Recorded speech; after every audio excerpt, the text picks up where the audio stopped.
Okay, so this is already big news. 8th of February 2024, Mr. Tucker Carlson interviewed Vladimir Putin. A lot of controversy based on that. I'm going to see what are the main takeaways that we can take from this interview. As a person who knows some details about this war, even from the Ukrainian side and Russian side, it will be interesting to see what the press says about it. So we'll check together a few key takeaways. I would say 9 about. There is an interesting article put by politico.eu. So let's check it out together. So as we can see here, it said that, well, that 2-hour interview, that's understandable.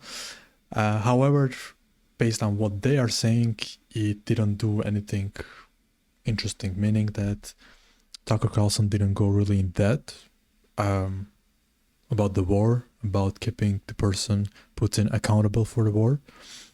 As it says here, if we expected anything groundbreaking to emerge from Tucker Carlson's sit-down with Vladimir Putin, conducted in Moscow on Tuesday and published on the account now.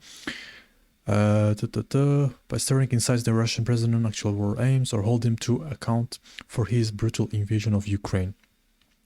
But and this is actually a fact, and it's not really a doubt, but it's pretty much the fact. Putin, however, took full advantage of the opportunity to plant seeds of doubt about American aid for Ukraine and the US political system. So let's check out what are the key takeaways, right? So it says Putin is not done with war. The main message Putin sought to convey to Americans: there is no point helping Ukraine with more money and weapons, and Carlson, who has himself previously questioned US support for Ukraine and seeks to defend its people and its land in face of Russia's assault, was also too happy to help deliver that message. So Putin basically in the video was explaining that if United States stop the help with the money, basically the war will stop. Why? Because Zelensky, which is the president of Ukraine, will have to negotiate, right? Because he don't have any money coming in, which means no supplies, which means no arms. It's basically cutting the main source of income for the war, for the other side. So he's mentioning that if that happens, well, the war will stop, right? And then they will come to negotiate, which he mentioned that they tried to, but it was stopped. And we'll see in the next points by whom it was stopped. So let's see. Of course, well, they mention, of course, because Putin wants denazification and the militarization of Ukraine, and they didn't achieve that goal of them. And the video is very interesting, like the interview, if you watch it, he's explaining basically what is Nazification. But of course, you can understand that that's absolutely not the main, not even the second or the third reason why they have attacked Ukraine. Just taking consideration the 30-minute initial part of the interview where he was explaining basically the history of how Ukraine came to be Ukraine, in some sense to justify some of the current, since 2014 to 2022, what happened. So, point number 2, Putin sought to undermine America's faith in democracy. So in granting Carlson an interview, Putin gained unfettered access to a large American audience ahead of US presidential election later this year. This is a big fact. I'm sure it was done strategically, not just randomly. It's no secret who Carlson would back in the likely, let's say, Donald Trump versus Joe Biden return or rerun, but it was Putin, not Carlson, who first brought up Trump, saying he had enjoyed a personal relationship with the former US president, as well as with George W. Bush. So he ran also the ways in which US president in the past, in these decades in power, he has seen 4 of them come and go, had failed to reach consensus with Russia on security matters, and failed even when he claimed they had wanted to. And actually in one point in the interview, he mentioned that, and Tucker, I think he asked him that he thinks that it's not the president in US who runs US, basically. Of course, he answered it with, not direct answer, as always, just covering up some things, but it was an answer that he gave.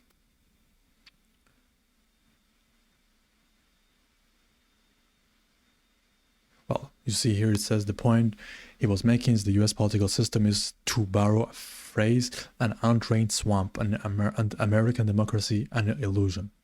So you see here, it sounds like you are describing a system that's not run by the people who are elected in your telling. So this is what Tucker says to Putin. And Putin says, that's right. It is not about the personality of the leader, it's about the elite mindset. That's a key word, elite mindset. Who is talking about the elites and all that? Like, where is World Economic Forum in all of this? Europe, right? So, interesting point. Number 3, Kremlin propaganda notch a win. So anyone who can dent Putin's armor is kept light years away from the president. Whether they're the wives of Russian soldiers, independent journalists, anti-war election challenger Boris Nadezhdin, those who do get to speak to Putin are always handpicked by Moscow, and Carlson was no exception, as the Kremlin spokesperson confirmed this week. Anticipating the current that the interview will do little more than facilitate Kremlin propaganda, both Carlson and Putin took great pains to head off the impression that they were in cahoots, but any moments of tension were brief and ultimately insignificant, with Putin emerging on top. It is true, because even though Tucker pressed him with some direct questions, the answers were not direct. He's a politician, it's his job, he must keep people happy in some sense in his own country, and in the same time, as mentioned in those articles, to put some doubt, fear, questioning, putting that everything's fine, the problem is out there, the other side of the ocean. And as you can see here, it is true, he handpicked one specific person. And that person is not a bad person, right? Tucker Carlson, he's for freedom of speech, democracy. And it's good that he can have this interview. But the way who won at the end, Tucker, I'm sure he would say the American people, but in reality, Putin has put, the image of his country and his action more in a light way, let's say. Firstly, to mention that some of the things.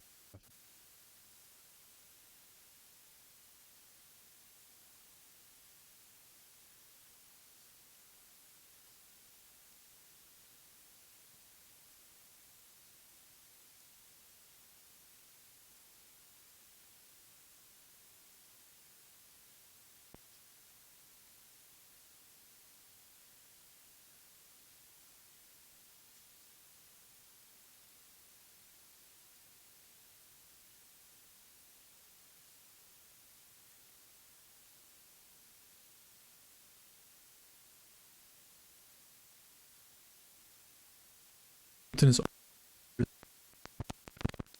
on question of the interview was whether Carlson would ask about Ivan Gershkovich, the American Wall Street Journal reporter who has been held in pretrial detention in Russia for almost a year on what are broadly seen as trumped-up espionage charges. So Carlson raised the possibility of prisoner exchange involving Gershkovich, from he called a kid and obviously not a spy. But as we saw in the video, in the interview, Putin objected to that characterization, right? Meaning that he was caught red-handed with confidential information. So whether he's a young boy, young kid, he's not a spy, he doesn't look like a spy. But he mentions that, well, from their side, they found him with some confidential information. Whether you're a little kid, grandma, grandpa, I don't know, mother, it's not who you are, it's what you do in some sense. So the president did say the Russian and American special services were in contact with each other on the case, and there was no taboo to settle this issue. Now, on this point, I will just say that before the interview that was released, a lot of US media were criticizing Tucker, because Tucker was mentioning that nobody tried to do any interview there, or any journalist, and then they give the example of this person, Ivan Georgkovich, who basically is held there, saying that so any American journalist who goes there are put in prison for espionage. But Tucker addressed that issue. That's very good, props to him, to clarify everything about that, even though it didn't clarify fully, but it gives some information on that and some light.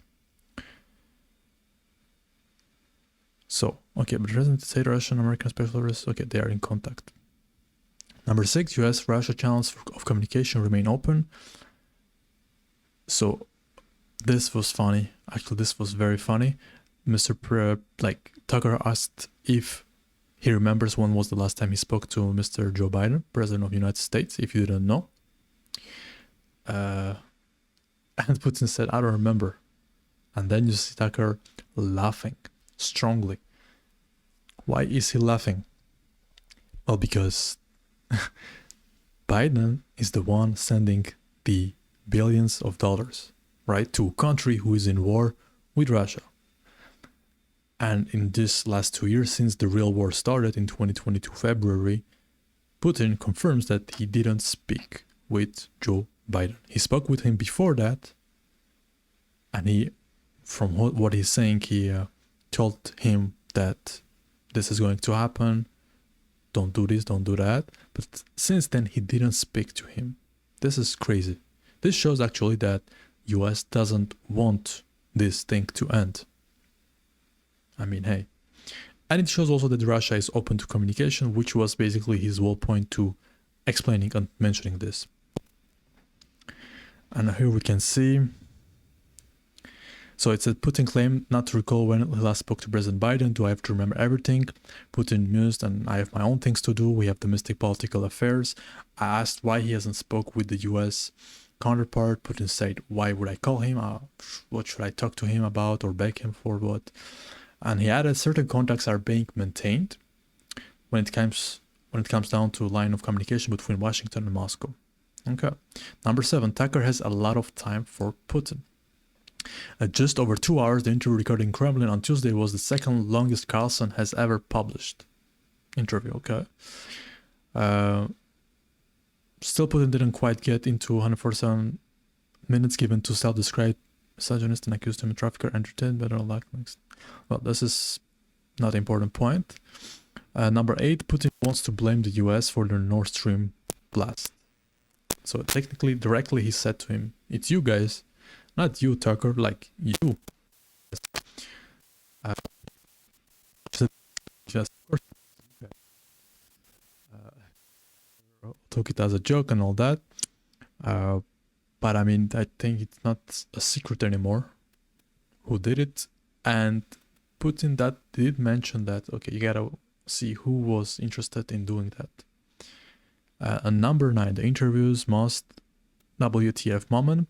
That will be Putin ordering an aide to hand him copies of 17th century letters written by Kozak, Bogdan, Klemensky to prove to Carlson he is not inventing things. And he said to him, you can translate it later to English. Well, that part, I think it was more positioned there because the beginning of the interview was organized from Putin's side, right? He knew how he want to start this. He even asked the right question. This is a show or this is an interview? And he had prepared the documents. And it's basically a step-by-step thing, like a climax, running from the history up to right now, why all of those things are happening. So at the end, so this is the 9 points. So at the end, I would say my opinion from what I see this interview, when I saw this interview. Thing is, again, did American people win? Yes, because they saw just a president who has the balls to talk about the real stuff. Now, he didn't necessarily answer everything honestly or directly. He answered some of the things partially honestly, partially redirecting, partially avoiding. But most of cases he did answer, just enough to be like, oh, maybe it makes sense for a person who's just listening for the first time. The questions that Tucker asked him were pretty blunt, but I mean, he just let him speak and explain things, which is fine. That shows a great listener and a journalist. But again, at the end, we can say that Putin showed that US is divided. US has a lot of problems. US is the one who is not open to communication. US is the one who's controlling the media, not only in their country, but in the world. So propaganda. Prime Minister of UK, Boris, I forgot what is his last name, was the one who stopped the negotiations in Istanbul and suggested to fight Russia. That's pretty crazy. Another person in another country deciding for the lives and territories of other countries. That's pretty strange. Putin explained also the other European countries who didn't keep their words. He also explained that he multiple times during his presidency since 20 years tried to be open with US, but they didn't trust him. They lied to him, didn't keep the promises. And he also mentioned that, well, he spoke to Zelensky, but Zelensky didn't want to be open to the negotiations. So basically, if we check all of this, who wins at the end of this interview?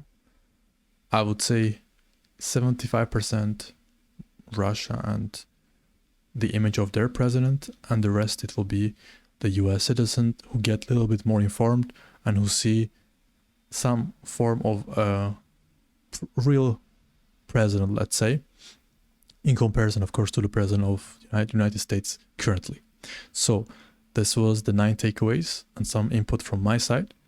Guys, let us know what you think, and we'll do more of this type of videos with Awake Media in the future.